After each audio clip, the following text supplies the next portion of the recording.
Hello commercians, welcome to commercian talks. And आज की video में हम लोग अपने इंग्लिश के एग्जाम पेपर के बारे में देखने वाले हैं कि यहाँ पर कैसे क्वेश्चंस कल के एग्जाम में हमको देखने मिल सकते हैं। तो यहाँ पर पूरा पैटर्न मैं आपको बताने वाला हूँ, साथ ही साथ आपको आंसर्स कैसे लिखना है इसको मैं आपको लाइव दिखाऊंगा कि यहाँ पर टॉपर्स कैसे आंसर लिखते हैं। तो यहाँ पर टॉपर की answer sheet plus question paper दोनों को साथ में एनालाइज करेंगे ताकि आपको कोई भी दिक्कत ना जाए। तो पूरा एग्जाम पैटर्न आज अपन लोग समझने वाले हैं ताकि कल के पेपर में आप लोग पैनिक ना करो।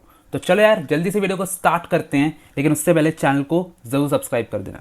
सो अब यहाँ पर सबसे पहले बात करते हैं इंग्लिश कोर के पेपर की। तो सबसे आगे चलते हैं। तो सबसे पहले आपको देखेगा रीडिंग सेक्शन आपका, और आपको यहीं से अपने पेपर को स्टार्ट करना है। अगर मैं यहाँ पर टॉपर की बात करता हूँ तो टॉपर ने भी सेक्शन ए से ही स्टार्ट किया था, क्योंकि यहाँ पर जो 15 मिनट्स का रीडिंग टाइम होता है ना, वो आपके लिए एक्स्ट्रा मिनट होते हैं। उस पर आपको पहला पैसेज ही रीड करना है, यानी कि ये वाला पैसेज आपको जो दिखेगा ये आपको रीड करना है।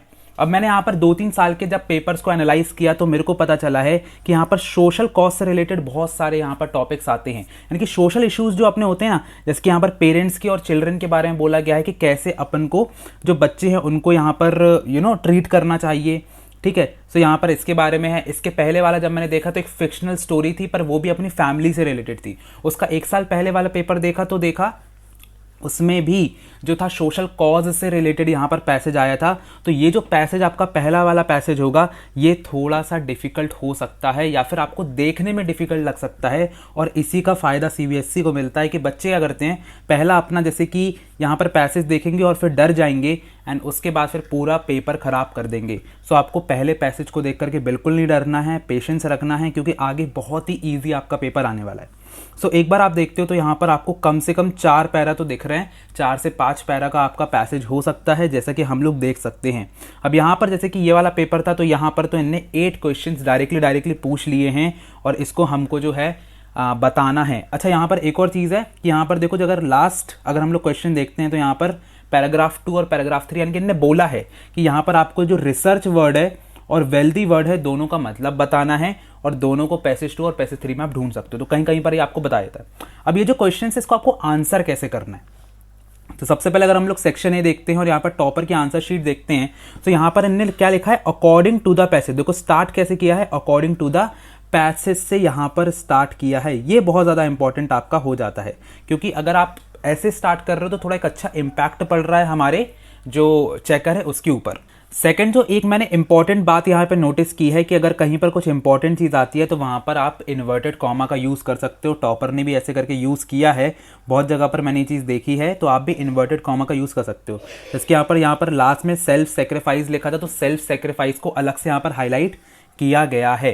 ठीक है, तो ये बहुत ज़्यादा इंपॉर्टेंट है। साथ ही साथ अब आगे हम लोग चलते हैं, तो आगे चलते हैं यहाँ पर अपने नेक्स्ट क्वेश्चन की तरफ। तो नेक्स्ट क्वेश्चन भी आपको पता है कि आपको पैसेज का ही दिखेगा। सो यहाँ पर अब फिर से हमको एक रियल लाइफ सिचुएशन दी गई है, पर ये फैमिली से रिलेटेड नहीं है, थोड़ा सा एक आप कह सकते हो कि आपको इन्फॉर्मेटिव फैक्चुअल बेस्ड पैसेज इसको हम लोग बोल सकते हैं। और यहाँ पर इसको भी जो है हमारे टॉपर ने अच्छे से यहाँ पर किया है, तो देख सकते हैं।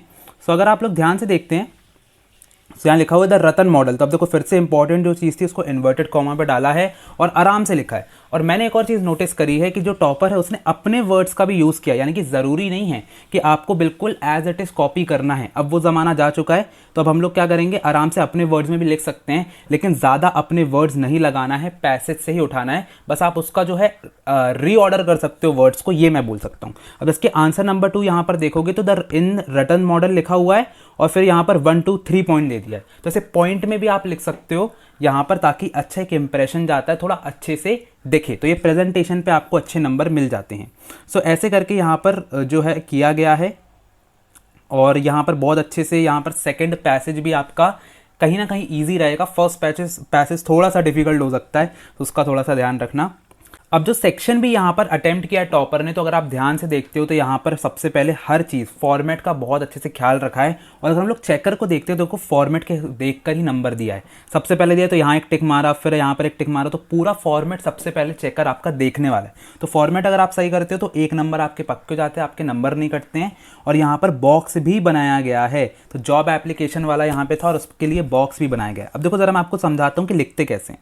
अब क्योंकि क्वेश्चन में ज़्यादा मेंशन नहीं था कि सर के बारे में है या मैम के बारे में, तो दोनों को यहाँ पर लिखा गया है ताकि क्लैरिटी रहे। तो आप लोग भी ऐसा कर सकते हो। अब यहाँ पर जो सब्जेक्ट है, सब्जेक्ट की अगर मैं बात करता हूँ तो job application for the recruitment of dance teacher यहाँ पर बात किया गया है। बट यहाँ पर मैं आपसे बोलूँगा कि 4 से 5 शब्दों में आप सब्जेक्ट को लिखो, ज़्यादा लंबा आपको नहीं लिखना है। यहाँ इन्हें 2 लाइन पर लिख दिया है, पर आप अगर सिंगल लाइन पर लिखते हो तो वो ज़्यादा बेटर होता है, ज़्यादा अच्छे नंबर आपको मिल जाते हैं। ठीक है, उसके बाद फिर दिस इज़ द रेफरेंस। अब देखो यहाँ पर थोड़ा सा लाइन को भी मैं बता देता हूँ। जब एक बार सबसे पहले जो एड्रेस लिखा उसके बाद एक लाइन है, फिर डेट के बाद एक लाइन छोड़ी है, उसके बाद फिर रिसीवर से एड्रेस का एक लाइन छोड़ी गई है। उसके आगे अगर हम लोग चलते हैं, सब्जेक्ट के पहले और सब्जेक्ट के बाद एक लाइन छोड़ी गई है। बट जब आप सर मैम लिखते हो तो उसके बाद कोई भी लाइन यहाँ पर नहीं लीव करनी है, याद रखना एक चीज़। और यहाँ पर आगे जब हम लोग चलते हैं सो आ जाता है this is the reference with to your advertisement in the times of India. ये जो होता है ये आपका रेडीमेड लाइन है, इसको आपको यूज़ करना है, ये हर उसके लिए है। For example letter to the editor है, तो लेटर टू द एडिटर की through the columns of your esteemed newspaper, ये आपकी लाइन हो जाती है। सो आपको ऐसे करके ये लाइन को याद करके जाना है। हर टाइप के क्वेश्चन की आपको लाइन यहाँ पर याद करके जाना पड़ेगा, तभी आपसे बनेगा। अब पहले में तो इनने क्या किया, एक जो पहरा होता है ना उसमें अपन को ये बताना पड़ता है कि जो क्वेश्चन में दिया है। So this is the reference to your advertisement Times of India बता दिया, ठीक है। उसके बाद फिर यहाँ पर I find suitable for the same, तो यहाँ पर अपनी सुटेबिलिटी बताई कि मैं यहाँ पर अप्लाई कर रहा हूँ। अब जो नेक्स्ट पैरा होता है उसमें आप बताते हो आप में क्या गुण हैं, क्या आप में अच्छा है। यानी कि कभी भी आपको कोई भी अगर यहाँ पर क्वेश्चन आता है तो सबसे पहले आप जो एक नॉर्मल सा पैरा लिखोगे कि जो जो क्वेश्चन आपको पूछेगा, सेकंड में आप रीज़न दोगे, सेकंड में उससे रिलेटेड मोर इन्फॉर्मेशन आपको देना है।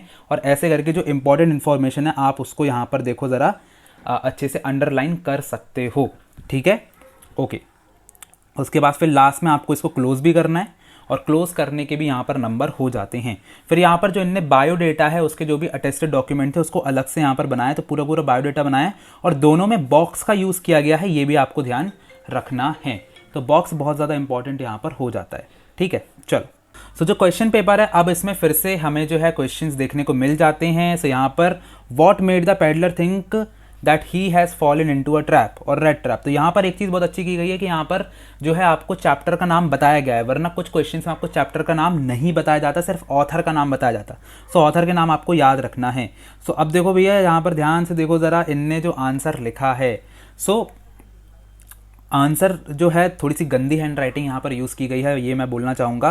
बट यहाँ पर जो इंपॉर्टेंट पॉइंट्स हैं उसको बहुत अच्छे से मार्क किया गया है। ये देखो ज़रा, हर जगह पर इंपॉर्टेंट पॉइंट्स को मार्क किया गया है ताकि यहाँ पर उसका जो ध्यान है वो वहीं पर जाए। अगर आप टिक देखते हो, ज़रा चेक करके टिक यहाँ पर देखो, तो टिक अगर देखोगे तो बिल्कुल जहाँ जहाँ लाइन्स है वहाँ पर ही ज़्यादा टिक मारे गए हैं और वहीं वहीं दिमाग गया है। जैसे कि लव कंपैशन था तो love compassion made his day, ठीक है, एलिवेटेड हिमसेल्फ, ऐसे करके यहाँ पर हर जगह पर ध्यान अपने आप जाता है, अटेंशन जाता है। तो आपको अंडरलाइन ज़रूर करना है इंपॉर्टेंट चीज़ों को।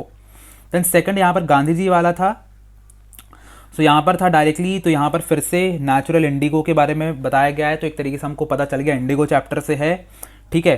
सो यहाँ पर क्वेश्चंस आपको नॉर्मल दिखने वाले हैं, ज़्यादा कोई डिफिकल्ट क्वेश्चंस नहीं आएंगे, इसलिए आपको लिटरेचर पार्ट को लास्ट में ही करना है। अब ज़रा मैं यहाँ पर देखता हूँ वर्ड लिमिट, देख लो ज़रा कितनी है।